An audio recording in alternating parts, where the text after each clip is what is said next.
Hello, and welcome back to our show. Our show. This is our show, and we're It is our welcoming you show. back to it. Yeah. Um, Today, Kelly and I want to explore the notion that the external environment affects how we feel internally and kind of dissect whether we can separate the two, the internal experience from the external experience, and what it would look like if we could do that and if we were to do that. And I'm going to let Kelly start. Yeah. Well, first, I just want to point out that in the world of spirituality, in the world of personal development, all of that, we tend to bypass or try to bypass how our external reality, aka what's happening outside of us, what's happening outside in the world, impacts our or how we're feeling internally, as if we're supposed to just like not let it affect us. We should just be this untouchable state of presence and bliss. And we can do that if we just become enlightened enough. That's kind of like the general theme of, I think, what a lot about what this topic tends to be. And instead, that we should tend to just focus on how our internal reality dictates our external reality. So how we think and how we feel will change what's happening outside of us, especially when it comes to ideas around manifestation and law of attraction. This becomes the primary point of focus, that we are all supposed to just control what's happening outside of us by controlling what's happening inside of us. So if we want to make more money, we just have to stop feeling scarcity and thinking all of these fearful thoughts about money. And if we want a better relationship, then we should just feel an abundance of love already. And then the person is just going to show up in our lives. And I think that there are truths and not truths or shadow sides to both of these sides of the equation. And what I think that can be a general theme of this conversation today can be rooted in the idea that, well, let's just admit that we're all human, and how we feel inside and what we're thinking is just innately going to be a natural byproduct of what's happening outside of us. And we can move along the spectrum of that, and we can shift out of certain patterns on how we're relating to the world outside of us, which we can also talk about a lot today. But I want to just put it out there that I don't think that's necessarily something we all have to aim for, where we are just like blissful and we don't give a crap about what's happening outside of us because we are just this like unshakable, untouchable presence inside of us. And if you do want to get there and you can get there yourself, that's really cool. And I admire you for it. But I don't think that's necessarily what everyone needs to aim for. If you can get there, call me up and tell me how Yeah. you did that. Thanks. Same. Yeah. Probably just like meditated in the hills somewhere for I like mean, 20 I would, years. I can understand, obviously, why wanting to live in a blissful state of eternal happiness is appealing, obviously. Absolutely. But I would also argue that it's not necessarily beneficial because there is so much to be gained from the shit as much as we Absolutely. hate to experience it. And it would And get real boring if we were just you know blissful all the what? It time. would. And I think that that's such an interesting point because I have thought before, what would my perfect life look like? Okay, I would be on an island somewhere. I would be, snorkeling every day. I would go out scuba diving. I would just work out by the beach. I would meditate. And I allowed myself to actually sit inside of what would that feel like to do that forever. And there was something oddly anxiety inducing about it Yep. because there was no drive there. Like there was nothing to drive me forward from this place of challenge. And so I think that in order to access this blissful state of happiness, you do have to experience the opposite of that in order to understand the contrast between the two so that you can fully understand, oh, this is what bliss really feels like and really is. And I know that, and I can fully ground into that experience because I've experienced something different from that. And I can gain something from both. And I think that that's just an interesting perspective to hold throughout this conversation is that one experience is not better than another. They're just different. And we're kind of here to experience the contrast. Yeah, it's the contrast and the duality that makes something what it is. Otherwise, Right. if it was just bliss all the time, that wouldn't even be It wouldn't called bliss. exactly. Exactly. It would just be just regular, Yeah, just day-to-day neutral. stuff, I guess. Yeah. Totally. Yeah. Is there something else, a different direction you wanted to go with that or with any of this? I think with that set in stone, I think it would be interesting for us to kind of just dive right into how we can start to move ourselves along the spectrum of starting to change how we feel internally and cement ourselves in a different reality internally, regardless of what's happening outside of us, because that is definitely a valuable tool to learn and integrate, and something that you and I practice a lot in our personal lives, and something that we obviously help all of our clients with as well. And so, with the knowing that the goal isn't to have that be the case all the time, and it's also not necessarily to just prevent ourselves from ever feeling triggered. Like, this is never about never feeling sad, never feeling stressed, never feeling angry, never feeling triggered in any way, shape, or form. It's about using that to inform us about what it is that we are thinking and believing about what's going on outside of us so that we can investigate that and we can start to root down in what is actually true for us. And I think that is the general theme of where we're going to go with a lot of this and the different tools we can use to go there.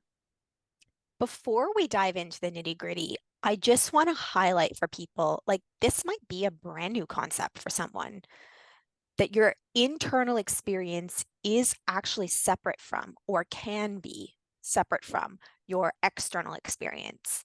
And I think that we don't grow up really understanding that they can be.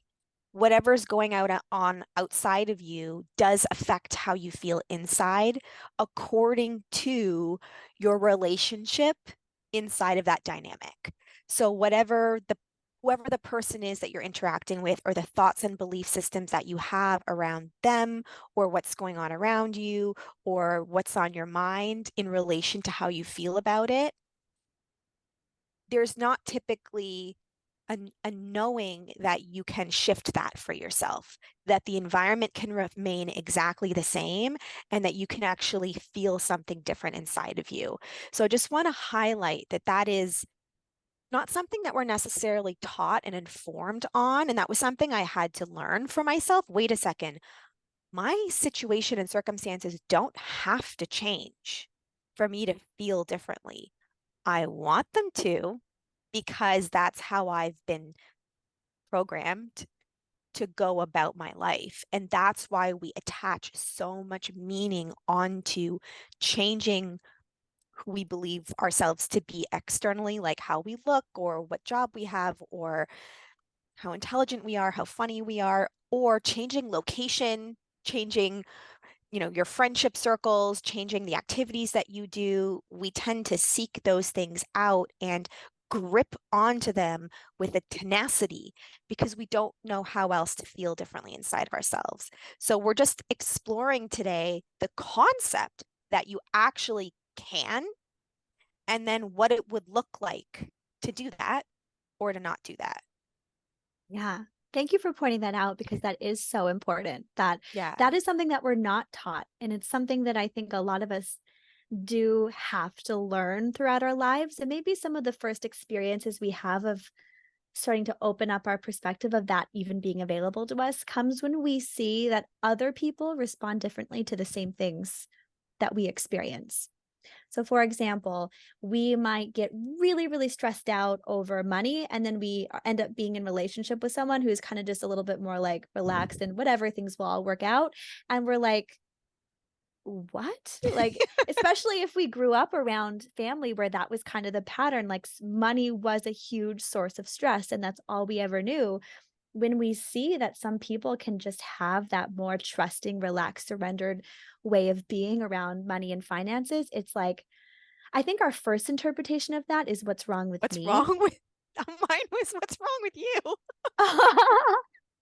You're What's wrong literally with you? you're literally highlighting the dynamic of me and my husband because that is literally our dynamic. I'm always stressed about money because I'm always in lack of it, and he is always feeling really abundant in it and wanting to spend it. And I'm always like, wait, my first impression was, well, what's wrong with you? And then I asked myself, what's wrong with me after that? That's very funny. Yeah. Yeah, that's a good point. We probably do go, "What's wrong with you?" first. I think it depends on the person. It would depend on the person. And it also Yeah. might evolve into that the more that we see different perspectives and different ways of experiencing the same thing happening outside of us.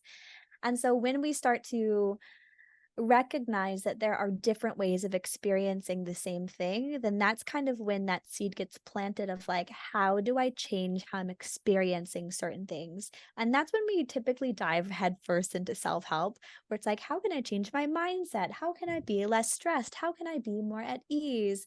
How can I be not so controlling? Right. And we learn that that's available to us, but then it becomes kind of like this job that isn't very tangible because really all we're taught is that we just have to stop thinking that way. We're just supposed to stop feeling that way. And then that gets amplified by the world of manifestation, law of attraction. Because now, if you feel that way, if you think that way, you're going to create more of those circumstances. And then your life is going to go in a direction that you don't want. And then it's like a lot of fear mongering. And then there's a lot of added pressure on top of the way that you're thinking and the way that you're feeling organically. And that kinda just gets us stuck inside of all of it. Yeah, I think you go that way, or what happened for me is that you look at the person who's able to access a different feeling, and then you double down on the way that you've been going about it, but you do it from a different perspective. So for me, it was like, oh, he's not stressed about money because he's able to make more than I am. What are the skills that he possesses that I don't have?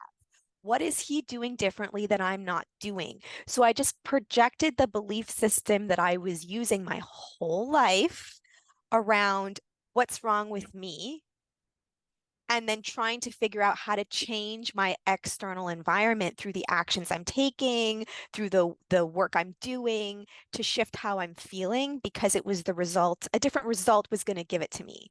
So Right, I think it can go one of both ways, and then you do that enough to the point where it's just not working, which happened right. for me. And then I found the alternative method, which I've been battling with ever since. Yeah, Yeah. similar experience for me. So let's actually talk about that. Let's talk Okay. about our experience, and specifically, I would like to hear more of your story with reaching that point where you realize that trying to create a different feeling inside of you by changing your reality outside of you wasn't working, and then what you tried from that point forward. This is really interesting because it was inside of my work with you. This is going to be she's for those of you listening, she's nodding with a knowing smile. So this is going to be a really interesting conversation about how we met and the dynamic inside of our relationship. So I met Kelly when I was working as a personal trainer. I opened my gym and I was doing the personal training thing, and I think at that point I was trying to incorporate more nutrition coaching into the work I was doing because I was trying to transition into more of an online presence. After the pandemic, when I had to shut down my gym, I said, I never want that to happen again. I want to have the freedom to be able to work remotely so that I'm not at the mercy of something outside of my control shutting me down. And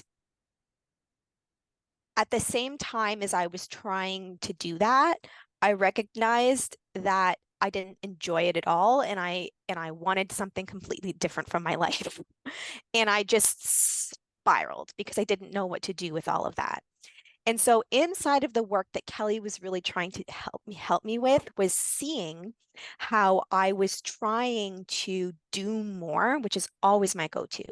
Do more, fill my day with more, and then stress myself out around doing more, being more, doing it better. And that was not working. And that it was just like exacerbating the cycle I was in where I was never feeling good enough. I was always feeling burnt out, and I was having no success in growing my business. And so I remember distinctly that you said to me something along the lines of, it's not working.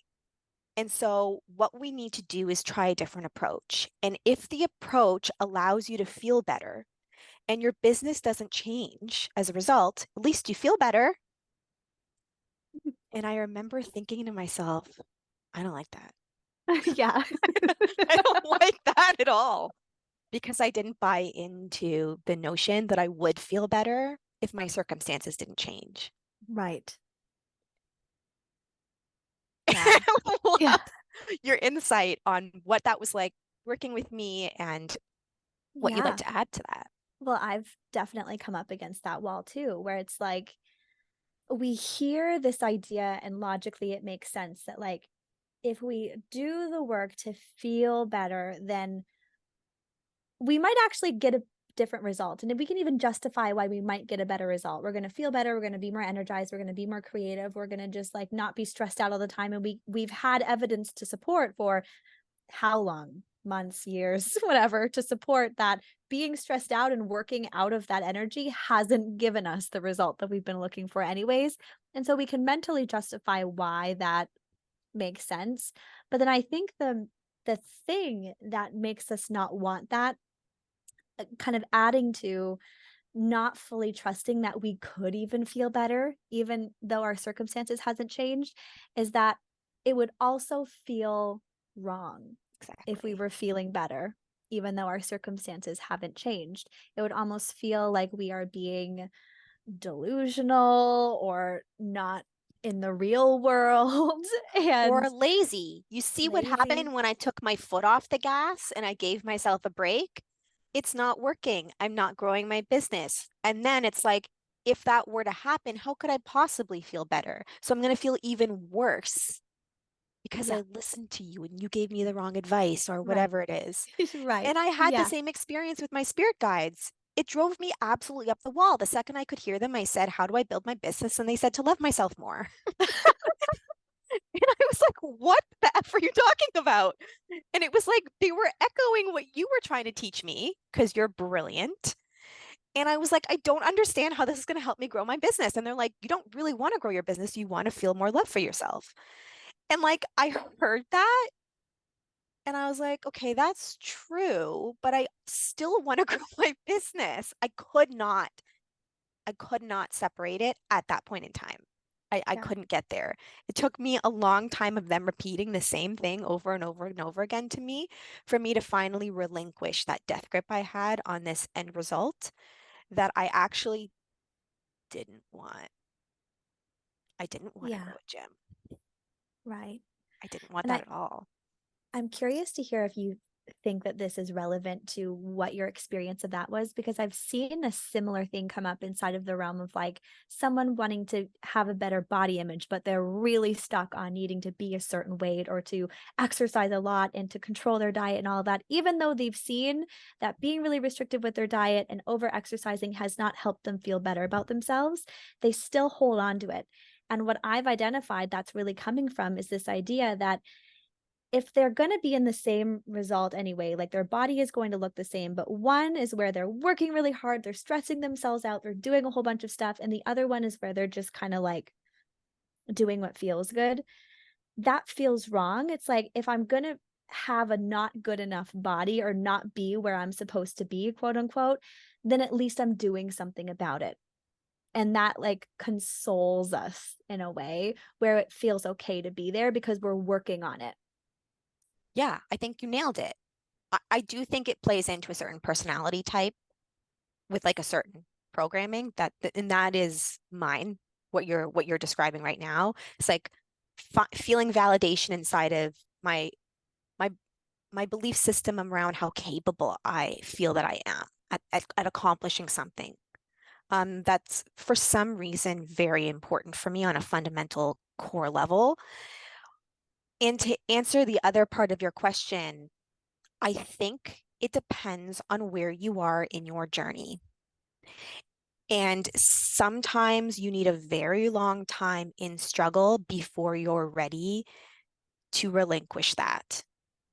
And sometimes it will not happen in this lifetime. And for some people, it happens rather quickly. It just depends on, I think it depends on where you are in terms of how ready you are to, I don't want to use the word ascend, but like move beyond that. Yeah. Yeah. And I do think that is where the role of a coach, teacher, therapist, healer is on some level limited Mm-hmm. because you cannot control the journey of another person. If someone is simply just needs to be in the reality that they're in, there's nothing that it's on their terms. They need to move through that at their own pace. And so you really can't push someone into something when they're just not ready to go there. Absolutely. Yeah. You can show them that a different path is available Yeah. and continue reminding them of that and maybe why the path they're on is painful and why maybe the other path would be better. But that is still going to be up to them whether one is worth the pain of the other one ultimately. And so, do you remember the moment where it clicked for you, where you came to a point where you were like, okay, yeah, the old way isn't working and it would actually be worth it to explore this other path? Are you asking me because you remember what it was? I don't necessarily Okay, remember it for okay, you. I remember it for me. okay. For me, it was very gradual and a lot of kicking and screaming. Yeah, I don't think that there was one defining moment. I think it was like multiple over the course of, I would say, 6 months to a year. yeah, yeah. So, what happened for you when it did click? What was like the first new thing that you did or experienced when you really landed on that new way of being in your life, where you made that decision that you could start to prioritize feeling differently internally, regardless of where you were at in your business? So it was a series of being faced with the truth rather than my delusion of it, which is that this is not working. And I can continue to do the same thing over and over again and hope that something changes, or I can try something different. And I came to that realization. There was a defining moment for that to me when I chose to be a business owner. And there was a defining moment of that for me when I chose to embrace trance channeling. But in terms of feeling something different internally, because those are both very external decisions that I made, is to embrace something like a direction in life. In terms of finally deciding to just feel something different inside of me, regardless of my circumstances changing, I think it was for me a lot of back and forth with my spirit guides in conversation where they kept reflecting back to me, this is what you want. This is what you want. And where you really want to go with your life can't be achieved with where you are right now energetically. You want to feel loved for yourself. How are you ever going to be able to show someone else how to do that if you can't do that either? And it was just a lot of those really important conversations and it was on a mental level for a long time where it was just a lot of mindset work back and forth of them reflecting the truth back to me and you reflecting the truth to me back over and over and over again. And then it was feeling all the stuff that came along with that, like looking at the inner child, allowing that voice to speak. The parts work. So having my frustration voice itself, having my shame voice itself, that was huge for me. Like all of those different parts of me that were being suppressed, giving voice to them and feeling all of that. And then, so that was the emotional level and the somatic level. And then I started to, in meditation, I started to just play around with, okay, now that I'm feeling all this stuff that I've been suppressing, what I want to feel is love. Can I access that right now? Is that possible? And playing around with that. And then when I realized I could, and I started doing it regularly, I found myself in bliss. But Yeah. when I stopped doing it regularly, I reverted back to my previous like emotional set point. So it did require consistent effort to sit and call it up. Yeah. And did you find that this is because this was my experience of something similar? Did you find that when you started to access that different feeling, that feeling of love inside of you, that translated to you becoming more clear on what actions that you were taking in the day you just blatantly were doing because you didn't love yourself or because you were trying to run towards or away from something? And then also clarity around what types of actions or things that you just organically wanted to do and live into when you were rooted in that place that was also productive? I immediately stopped powerlifting. Do you remember that? Yeah, I do. I stopped. I hated it by the end. But I kept telling myself, no, this is what you've worked for. Competing at nationals is important to you. You have to finish what you started. And I hated it. And I allowed myself to stop. Another thing is I don't work out as much anymore. And that was never allowed. For, I would say, 20 years, that was never allowed to take a day off Mm, or to not push myself to exhaustion. And it was not only okay, it was welcomed. And that was very new for me. I feel that. Or, yeah, or like I did walk away from a lot of friendships, which I held on to for a long time because I felt like I had to, but they just didn't feel right. And it was just, I gave myself permission to just give myself space. It didn't matter if I talked to them or not, or saw them or not. I needed some space and I gave myself permission to take it. I stopped speaking to certain people in my life where I never gave myself permission to set a boundary before. And I always felt disempowered inside of that relationship. And I finally put a boundary up and I spoke about that with my husband. The boundary wasn't for Wow. him, but I voiced that to him because he needed to know about it. And in terms of inside of my business, avenues started to open up to me that I wasn't aware of before. I didn't realize how much I really wanted to do channeling work until I allowed myself to question the notion that I even enjoyed coaching anymore. Or, wow, does showing up on social media every day really make a difference? Yeah. Or was I just forcing myself to do that because I was too afraid to go out into my community and actually make real life connections with people? So it was a lot. It's a lot of different things. Yeah. Yeah. I can share a bit about my experience with this because ours are very parallel, but I can more clearly define the turning moment for me because it was just so obvious. Like the moment where I just decided I was done with the old way of being. And I'm sure you've heard the story. I also may have also told it on the podcast before. I actually don't know because I've talked about it so much only because it was such a pivotal change in my life. And it came during also a time in my business where I had already started to kind of question and step away and then come back and like really learn a different way of being inside of my business. But all of it was still trying to create a different level of success for myself because I was running away from the fear that I wouldn't be successful. And that was really fueling me inside of my business. And so there was a point where I had this like intrinsic, just like motivation, inspiration to just like, this was the time for me to finally launch something new in my business that I had been wanting to do for years at this point. I was going to create a group program.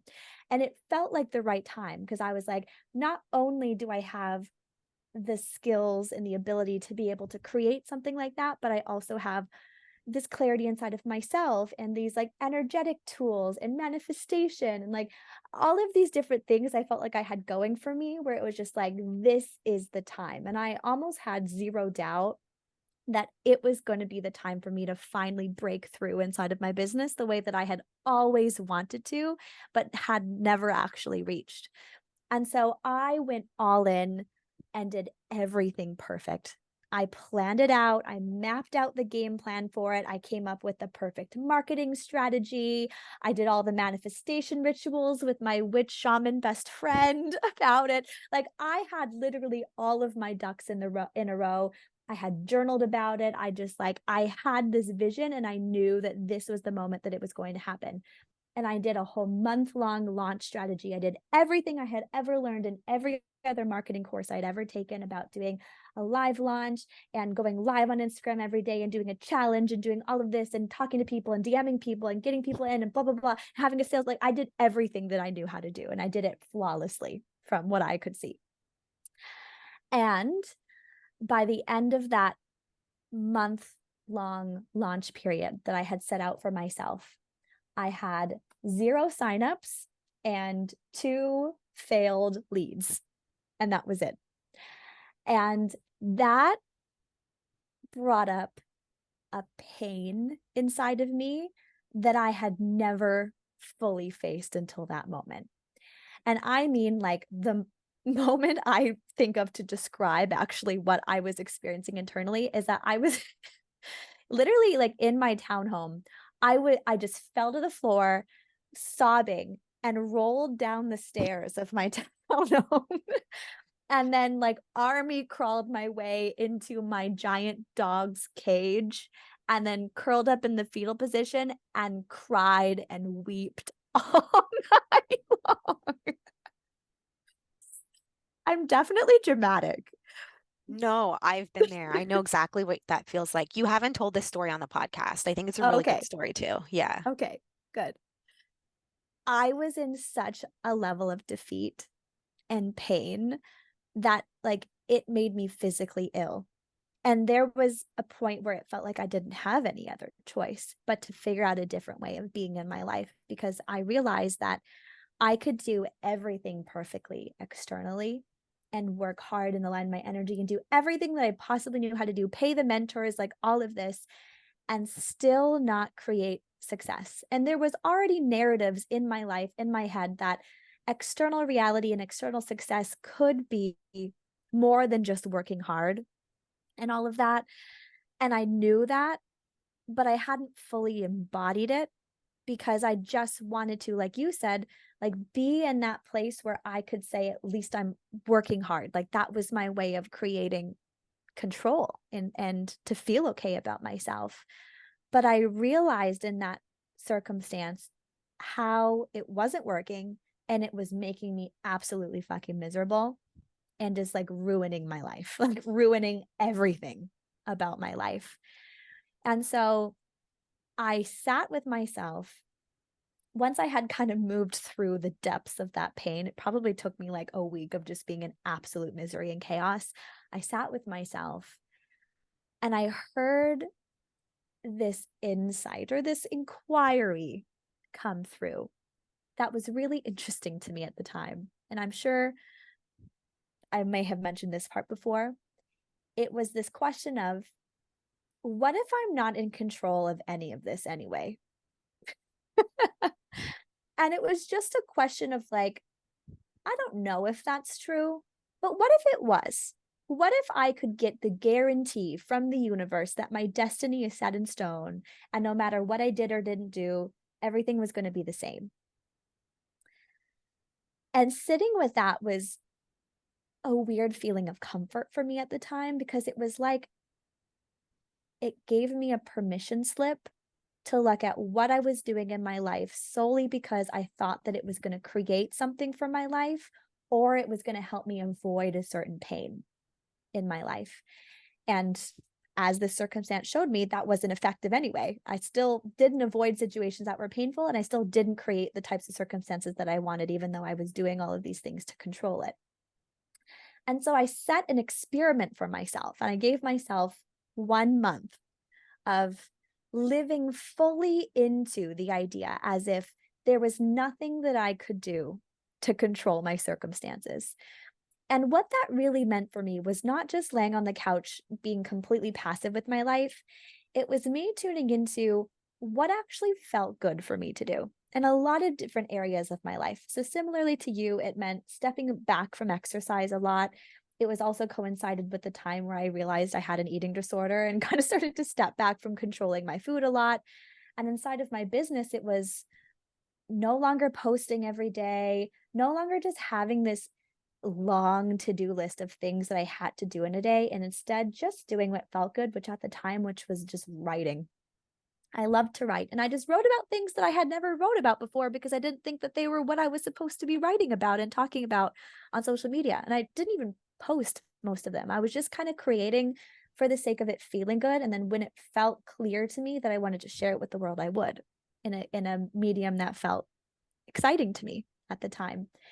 There were a lot of different things that I changed during that month, but and I want to just give the caveat that it may not always work out this way. And I'm not going to tell everyone they should go do this experiment because it's going to happen this exact way for them. But I'm just going to say that for me, my life completely changed. I signed my first paid in full client of a 12-month coaching package that same month, and then signed another one and then another one and then another one. I've never had that before. I also sold my house, moved across the country, stopped paying mortgage, obviously, and lived with my dad for a bit. So I was saving a bunch of money. I transitioned my business completely online.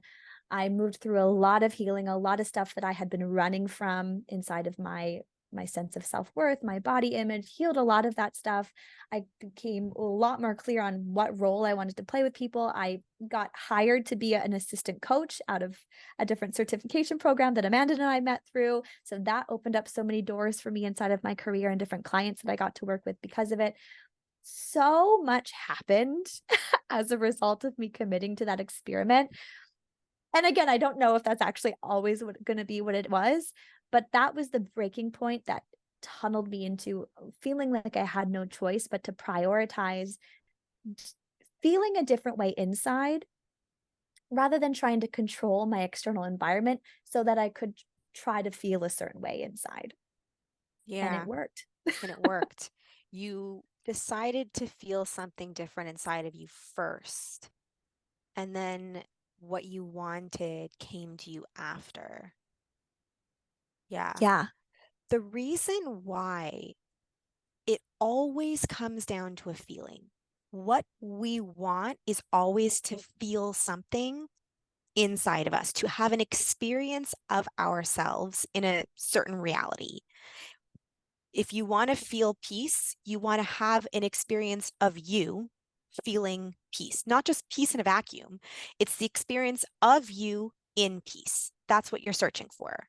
And when we try to change our external environment, the reason why we're trying to do that is because we're trying to access an experience of ourselves in a certain way, and we don't feel capable of just having it. So we're trying to get it through our external environment by changing something in our circumstances. And I just want to really like parse apart what it really means to access yourself inside of an experience, because you can make the decision to do things that bring you peace and happiness. But I just want to reflect back that that's kind of the same thing. You can literally sit in a room with nothing changing and not doing anything to elicit the feeling that you want to feel and feel it anyway. So, yes, you can do something different in order to feel differently, but you don't necessarily have to go about it that way. Yeah. And if you're trying to and it's not working, then there's another way, which is just to sit and access it here and now in this moment. And that is what I've been really playing with. And that's where I have found my ultimate power is figuring that out. And we've discussed how to do that in a different episode. There are so many ways to do that. And I think the first step is acknowledging that it's possible. I think that a lot of people would doubt that that's even possible. If my circumstances don't change, there's no way that I could feel any differently. Well, I question that because I've experienced that. I've experienced the opposite of that. I fought that for a long time until I gave up and said, look, let me just try it. So that's the first step. And the second step is to know that it's going to take repetition and consistency, and that you're going to realize the first few times that you do it, that you're having trouble getting there. For Mm, example, if you want to sit and feel ultimate peace, let's say, sitting there thinking about a memory in your head where you felt it and bringing that up and trying to find that, if you're not used to allowing it in, it's going to be challenging to feel it. And that's where you're going to see how you've been holding it at bay, which is really what's going on here. When you seek to access an experience of you through your external environment, it's because you're not allowing yourself to open up to it unless something changes for you. And that's the truth of what this is. And I don't think that that's wrong. It's just an exploration of a different way of experiencing you. There's the experience of you searching for it externally, and then there's the experience of you being able to call it up internally. And having the realization that you can do it both ways is pretty cool. absolutely. Yeah. And I want to add in an additional side step to recognizing that it's possible is also choosing or deciding that you want to feel it, Yeah, even though your circumstances haven't changed, kind of in alignment with our conversation earlier around how it feels wrong to feel at peace when we don't have the money in our bank account, or to feel the love even though we don't like our body or we don't have the relationship or whatever it is.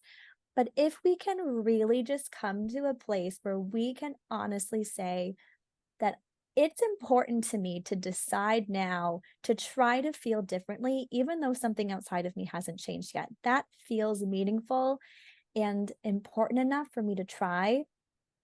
I think that's going to take you a long way in and of itself.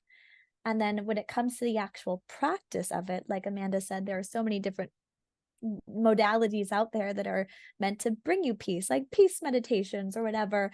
My simple experience of this has just come down to um, becoming present in my body, doing some breathing, and then just inquiring, like, what is it like in my body to feel peace? Or what is it like in my body when I feel love?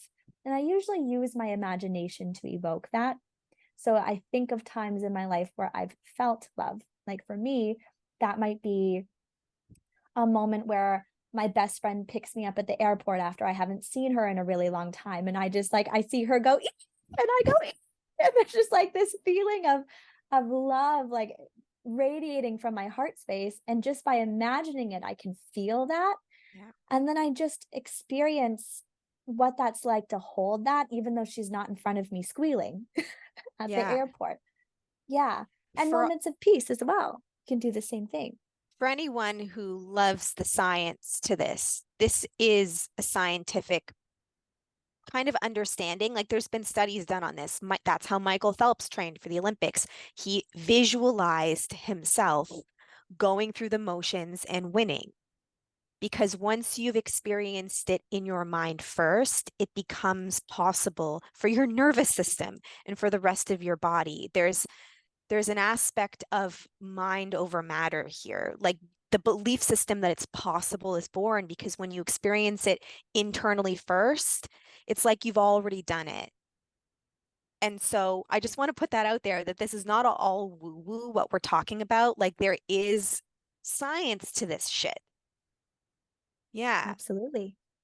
Yeah. And I would love to also have an aside conversation with this around how, when we're talking about how our external reality dictates our internal reality, I think what a lot of people hold that as is like they might want to change how they're reacting in certain circumstances in their life, like when their spouse says something, or when money is tight, or when something goes wrong in their business, or when their coworker that they don't like or get along with is around, whatever. There's obviously an organic reaction internally that happens as a result of that, that people might be interested in changing if they realize that that's available to them. And so there are specific tools and practices that you and I have utilized ourselves and with our clients as well that support us in a really tangible way of upgrading ourselves into a different experience of what's happening outside of us. And my first experience of really having this and experiencing this in real time, it's one where I think it's really powerful and I really use it a lot, and it doesn't work 100% of the time. And I want to give that caveat as well, that there are some points where it's not going to work out this way. But when we're talking specifically about mindset work, the tool of inquiry, which is typically thought of as something that Byron Katie has created, but there's a lot of different ways that you can go about it, which is essentially just identifying what stories and beliefs we're telling ourselves about what's happening in our reality, and then questioning them so that we have the opportunity to expand our perspective around what's going on. And by changing our perspective around what's happening outside of us, we're going to inherently feel something different about it. And so, as a really easy example of that, if we find ourselves getting really, really, really, really, really triggered every time that we see our partner leave the toilet seat up, and we realize that our reaction to that is not how we want to be feeling about something like that, and we are willing to take personal responsibility for that and see where we can upgrade our way of experiencing that, then we might start to question, okay, how do I feel when he leaves the toilet seat down? I feel angry. Okay, what would I have to be thinking and believing about this in order to feel angry? And then we really contemplate that. What stories are you telling yourself about him leaving the toilet seat up that would lead to you feeling angry? And there might be a lot of them. There might be stories about how that's inconveniencing your day, but it also might be stories about how he doesn't care, or about how you do all of the work, or around how he's taking advantage of you, or whatever. And so identifying those stories that you're telling yourself gives you the opportunity to question them. Like, first of all, is that even true? Is it even true that he doesn't care? Is it even true that he's taking advantage of you? And just really being honest with yourself and letting yourself go there to identify whether that actually is something that you believe is true. And it might be, but it also might be not be. And you can decide for yourself and honor what's true for you. And what I think is really, really powerful about this process is when you get to the point where you start to question if you didn't have that belief anymore, if you can mute that thought in your brain and then put yourself in a situation where you're seeing that the toilet seat has been left up, but you no longer can buy into the story that it means that he doesn't care, that he's taking advantage of you, or whatever that story was. What would be different about that experience? Who would you be differently, and what would be differently about you? Which kind of gives you a real embodied understanding of, it wasn't that the toilet seat was left up that I was feeling that way. It was because I was thinking this about it that was making me feel this way. And then also when we do the projection work to turn that story around on ourselves and see where we might have been believing the same thing about us and then projecting it onto that person. So then we might take the sentence, he doesn't care, or he doesn't care about me, and flip it on ourselves. I don't care about him.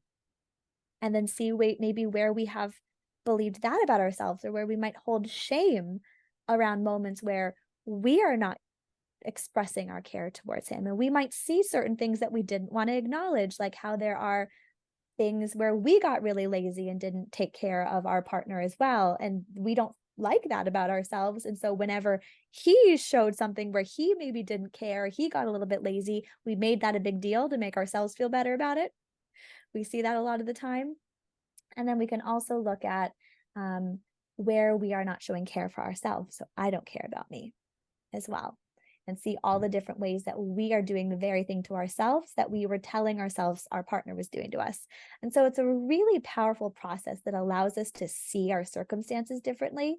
And when we can see what's going on differently, it's inevitably going to come with a different feeling. It's not going to evoke that same anger, or if it does, you're going to snap out of it quite easily because of what you now realize and see is true. You've broken out of that illusion of the story. Kelly gave literally a masterclass just now on coaching. I just want to put that out there. Like she just went through very high level stuff. It's literally everything that you need to change your life, but it's very challenging to do on your own. So I just want to put that out there. To see these things in you is insanely challenging because it's very like beneath the surface, it's very unconscious. And so it's very helpful to hire a coach to help you work through it. I just want to put that out there. It's not one of it's very challenging to do. I needed to hire somebody. I didn't know how to do this on my own. And it's really hard to read a book and figure all this stuff out when you've never done it before. So I will say, even with a coach, even after working with coaches for 2 years now and doing my own work every single day, I still get triggered and I still have bad days. And the point is to not be on cloud nine, like we've said. But I will say this, the more permission I have given myself to love me, the less triggered I am by other people, the less angry I get. Because I'm more loving of me, I am more loving of them. I am more patient with me, I am more patient with them. I am more forgiving of me, I am more forgiving of them. It really is about you. When you are bothered by someone else, it's because you're bothered by something inside of you. There's always something inside of you that's being activated. And if you're angry, it's because you're making it mean something. If there's something about you that you're calling into question in that moment. So the work really does need to be turned around on, okay, there's something inside of me that's going on here. It's not bad, doesn't make you wrong. That's just you're just feel there's something going on there with you that this person is reflecting to you. And the more you can work through that to show yourself compassion for it, that's where you can become a more loving partner, friend, family member, and your husband leaving the seat up won't bother you in the way it did before because the things that you do won't bother you in the way that you do now. So I really wanted to clarify that is through the work that I did with Kelly, I was working intensely on me. And as a result of working on me and showing myself more love, which is ultimately what I wanted, my spirit guides kept telling me, love yourself. That's what you want. And when I finally relinquished and did, then I became a better coach. I became a better wife. I became a better friend because I was more loving. Yes. And I will also say this, that's when I became a trans channel. Hmm. My channel opened because I was no longer judging and shaming myself as often. And if I'm sure there's a spiritual crowd that enjoys our conversation because we tend to talk about life from that perspective. If increasing your intuition is something that you want to be doing, the inner work is how you do it. It's not like going and learning a sport where you just have to figure out the technique. It works completely differently from that. Again, that's going outside of you to be better. When it comes to your intuition, that's an inside job. It's really how do I love myself more and how can I feel more love? And when you can feel more love, you're naturally going to be more intuitive because you're going to be more open to receiving that information and less judgmental of it when you do receive it. So just wanted to put that out there. Absolutely. Absolutely. Mic drop. I mean, Yeah. yes. Thank you for amplifying the power of projection work as well, because it's not just about questioning our thoughts and changing our perspective. It's also about becoming aware of the parts of ourselves that we were rejecting, the parts of ourselves that we had shame over, that we were just projecting out into our external circumstances, out onto other people, creating our negative feelings. And so our negative feelings are not only a wake up call to what are we telling ourselves about reality, but also what are we telling ourselves about ourselves, which is so powerful to be able to recognize. Because when we can see that we hold shame or judgment about certain qualities in ourselves or certain parts of ourselves, and then we give ourselves that opportunity to forgive and love those aspects and those qualities of ourselves, we become more whole, we become more peaceful and embodied inside of ourselves. Then we don't need to project that out onto other people anymore because we have more compassion for ourselves, and that extends into more patience and compassion for other people. And that inevitably is going to change how we experience our external reality so much. I love this. I love this podcast Yeah. episode. I I love think this that podcast. I mean, I do, but I think that this is such a beautiful topic. Yeah. And I feel like this is the future. I feel like this stuff doesn't get taught in school. And so a lot of us have to wake up to it somewhere along the way. But when we can figure this out for ourselves and then teach it to our kids from a really young age, can you imagine what your life would have looked like if you had this level of awareness early on? Or if you could just sit and feel your sadness and then be like, what if happiness is here too? And I do think that kids intuitively know how to do that, but we kind of unlearn it somewhere along the way. I think that the world is going to look massively different when we all turn inside and say, well, how do I really want to be feeling right now? Let me call that up from within first. Yeah, Yeah. And it starts with all of us learning that this is available for us and then committing to it because it is a commitment. it's a It's commitment. one thing to know that, like, our external reality and how we experience it is based on how we feel internally and the thoughts and the stories that we tell ourselves about it. And when we're triggered, it's an opportunity for us to realize what it is that we're rejecting in ourselves. We can know all of that and hear about it and read it in every self help book ever. And then in those moments where we're triggered, turn a blind eye to it because we're more committed to being right. We're more committed to being the victim than we are to our freedom. And I'm not judging that because that's a part of it. Absolutely. It feels really fucking good to be the victim. And it feels really good to be right a lot of the time. So it makes sense that we prioritize that over this elusive thing that we're reading about in all of these self-help books and listening to in all of these podcasts, where it's like you can change your reality, you can feel differently, you can feel whole inside of yourself. It's like that sounds good when you're listening to it, but when you're having an argument with your spouse and you're triggered as fuck and you just want him to understand you, that's going to win a lot of the time. And so it's a, a practice of patience with ourselves, definitely, but also recognizing in the moment that we have this opportunity to choose differently and then choosing to take it. And what does that mean, though, to choose differently?